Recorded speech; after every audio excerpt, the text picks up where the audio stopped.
Tulog. Every James. Ngayong araw mga tropa ay ganun ulit. Magdi-deliver na naman tayo ng case Cropec sa tindahan na halos araw-araw na namin ginagawa. Eto nga at papunta na kami sa aming pagdi-deliveran ng Cropec. At kumanta na po ang ating cameraman. Huwag muna daw ako mag-voice over kasi nakanta siya. Pagbigyan natin.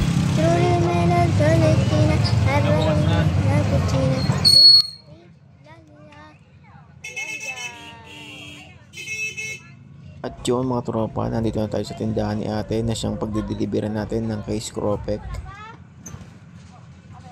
Dalawang bundle nga pala ng case Cropec yung kinuha ni ate. Isang bundle ng spicy at isang bundle ng hindi spicy.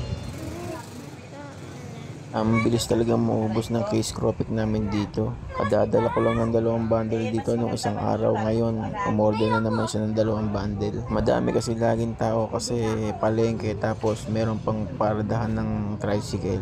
Partida, hindi pa whole day yung kanyang tindahan. Lalo na siguro kung whole day.